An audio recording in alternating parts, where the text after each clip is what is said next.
Um ponto aqui também super importante são tendências muitas vezes pouco aplicáveis, super inspiradoras, mas que não tem muita aplicabilidade no dia a dia das pessoas. O carro que vai voar, plantar batata em Marte e afins são coisas que inspiram e animam e deixam todo mundo feliz, mas não tem muita aplicabilidade. Então aqui a gente sempre busca as tendências terem aplicabilidade. E aqui a aplicabilidade ela é super importante, porque pode ser uma aplicabilidade a curto prazo, hoje, os desafios que eu tenho hoje até 2 anos, uma aplicabilidade a médio prazo, de 3 a 5 anos, e uma aplicabilidade distante, a gente está pensando no futuro do negócio, lá na frente. E aqui é super importante que quanto mais a gente anda para a direita aqui na tela, mais a gente está indo para o longo prazo, para a esquerda a gente está mais a curto prazo. É o tal do horizonte 1, horizonte 2 e horizonte 3 de inovação. O H1, H2, H3, para quem não está familiarizado. E aí, a gente trabalha nessa matriz, que é uma matriz proprietária nossa, com um eixo aqui na vertical, que quanto mais perto eu estou andando do curto prazo, mais incremental eu consigo ser. Quanto mais eu jogo para o distante, mais disruptivo eu consigo ser. O que é o incremental e o que é o disruptivo, gente? No final do dia, o incremental são os nossos futuros possíveis, o que é possível de ser construído, os prováveis, qual que é a probabilidade da gente criar coisas novas dentro de algo que não é tão disruptivo, e aí sim a gente pode ter futuros inesperados. Aqui, só para trazer um exemplo muito rápido de como a gente anda nesse gráfico aqui. Então vamos imaginar que eu sou uma marca de batata frita. O meu futuro possível é ter novas formas, novas tecnologias de se fazer batata frita. Sintética, batata assada que tem óleo de girassol, enfim, várias formas, mas eu estou ainda dentro das minhas possibilidades de inovação incrementais, eu estou evoluindo o meu negócio a partir de um olhar de tendência. Os meus futuros prováveis, eles começam a trazer coisas que não são tão disruptivas, mas já trazem isso. Será que para além de batata não dá para fazer mandioca? Será que para além de mandioca não dá para fazer um outro? Mas e a gente está dentro do nosso negócio? Não faço mais batata, também faço mandioca. O futuro inesperado é entender que, por exemplo, eu sou uma marca de comida e comida significa saúde. Uma vez que comida significa saúde, eu posso trabalhar também na categoria de saúde e eu vou trazer um aplicativo de malhação que vai ser a forma de me conectar com meus consumidores. E aí sim é um futuro inesperado para aquela marca que fazia batata, pode passar a fazer mandioca e começa a ter um aplicativo de malhação. E é super importante que quanto mais a curto prazo, mais rápido a gente pode agir, quanto mais médio prazo, mais a gente pode estudar para se preparar e planejar para ter essas inovações, e quanto mais a longo prazo, mais a gente precisa monitorar aqueles novos comportamentos, novas tecnologias, para conseguir trazer a inovação.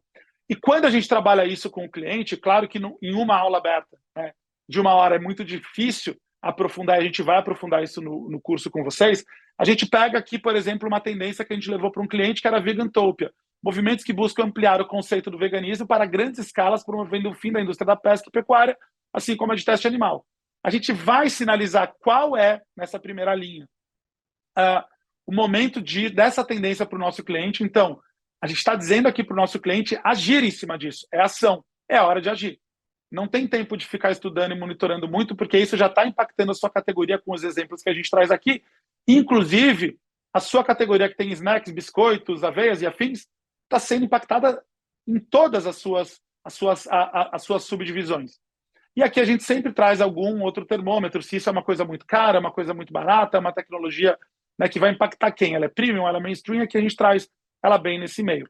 A gente traz uma outra tendência, que é o upcycling food, né? Reaproveitamento e diminuição do desperdício. E aqui é a mesma coisa, a mesma leitura. Já está na hora do cliente agir em cima disso. Então, como que o cliente aplica isso? Você já tem que fazer isso. Não é hora de estudar, não é hora de monitorar, é hora de baixar e fazer e ter respostas para essa tendência. E por fim, aqui, caminhando para o nosso final, para devolver para a Fê apresentar o curso, a gente tem um momento de perguntas e respostas. Muitas empresas começaram suas atividades no norte global e muitas vezes trabalham a partir de uma dramaticidade do que a gente chama de futuros distópicos, a partir de criar um certo medo do futuro para que a gente consiga intencionar coisas novas e mais próximas do nosso presente. E aqui a gente trabalha sempre na ideia de construção de futuro utópico, não do futuro impossível de chegar, mas de intencionar futuros mais positivos. E aqui, quando a gente pensa no sul global e quando a gente pensa no papel de uma tendência no mercado latino-americano, no mercado do sul global, é super importante trazer isso. E eu vou contar por quê. Porque essa discussão a gente precisa organizar ela a partir de um eixo que é muito importante. O que é norte global e o que é sul global? Então vamos lá. O norte global são países com estabilidade econômica e social, lideraram revoluções industriais e tecnológicas. Provavelmente boa parte dos aplicativos que a gente usa, das marcas que se relacionam com a gente, nasceram ali. O sul global são países que convivem com grandes desigualdades sociais, além de muita instabilidade econômica e política, e na grande maioria foram colônias do país do norte. O que isso significa? Que no último século, quando a Box nasceu, a gente tinha essa divisão muito clara, assim, né? Que isso acontecia com uma certa frequência. O norte global consumia as matérias-primas e usava o sul global como pátio de industrialização para as criações que eram feitas ali, enquanto o sul global fornecia as matérias-primas e servia como espaço e mão de obra barata para, por exemplo, uma carne ser transformada em hambúrguer, uma matéria-prima ser transformada em pneu ou em combustível, né? Matéria-prima ser transformada em aço e afins. Então, enquanto existia essa dinâmica de fornecimento de soluções, aqui a gente mandava matéria-prima e consumia muitas soluções. Isso acontecia e acontece ainda, né? A gente está vivendo esse momento de mudança, quando a gente pensa nas dinâmicas culturais, né? Então, falar inglês, conhecer as grandes artistas pop do hemisfério norte, a moda, tudo regido ali, enquanto tudo que era construído dentro do sul global era sempre tratado como algo legal, respeitoso, só que muitas vezes nichado, exótico e afins. O que acontece é que o século XXI muda essa dinâmica aos poucos. Por quê? Porque as pessoas começam a se aproximar através da revolução tecnológica. Então, quando a gente começa a ter muitas pessoas conectadas, e a gente aqui no sul global já bate acima dos 50%, já começa a bater aqui no Brasil, por exemplo, 80% de conexão, a gente tem a quebra das barreiras físicas e aí a proliferação de conhecimento e de troca começa a acontecer de uma forma muito mais horizontal. Isso faz com que as pessoas conectadas comecem a reescrever a história e começam a reivindicar também novas narrativas. E esse olhar que antes dava uma sensação de que tudo que é progresso e tudo que é aspiracional se concentrava só no norte global, passa a se diluir, a gente começa a olhar mais para o que está sendo produzido e criado dentro do sul global. E por que isso é tão importante para a gente? Olha como vou até resgatar o ponto anterior da lente local. Porque enquanto o norte global vive uma realidade gloriosa, né, então as pessoas têm ali os seus dias a dias, o bem-estar social, as pessoas têm uma série de garantias que vem inclusive do Estado, a imaginação é sempre de que o futuro pode ser algo distópico, o futuro pode ser algo que acabe com tudo isso. Então as pessoas do norte global criam essa ideia de que o futuro pode ser esse futuro do Blade Runner, esse futuro do Mad Max, onde, putz, de repente a gente não tem mais água, de repente a gente não tem mais comida, de repente ferrou-se tudo. O que é muito diferente, né? Então vai acabar a água do mundo, as máquinas vão dominar os humanos, né? E aí quando a gente olha para o sul global e quando a gente pensa no nosso papel aqui enquanto região, o sul global vive realidade distópica. Então, aquele medo de acabar água, acabar alimento, o Brasil, né? Quantas pessoas não vivem em insegurança alimentar? A gente não está falando mais de uma distopia que está no futuro. Muitas vezes a distopia está onde? Está no presente. E por isso que as intenções dos futuros que são imaginados e construídos a partir da perspectiva do sul global começam a ser de futuros mais gloriosos e mais positivos.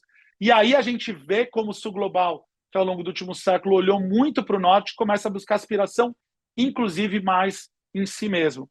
E muitos movimentos começam a nascer a partir disso. Então, quando a gente vê o sertão punk, que imagina a fartura de água em um futuro protagonizado por duas mulheres sertanejas fortes, lutando contra o coronelismo, a gente vê o afrofuturismo ser essa expressão criativa que coloca a perspectiva negra no foco da ficção especulativa. Quando a gente olha o amazonfuturismo, né, como uma expressão, um subgênero da ficção científica que explora possibilidades tecnológicas indígenas amazônicas, o que a gente começa a ver? Que olhar para tendências, especialmente no sul global, não é simplesmente olhar para novos gadgets e modismos que estão acontecendo no norte.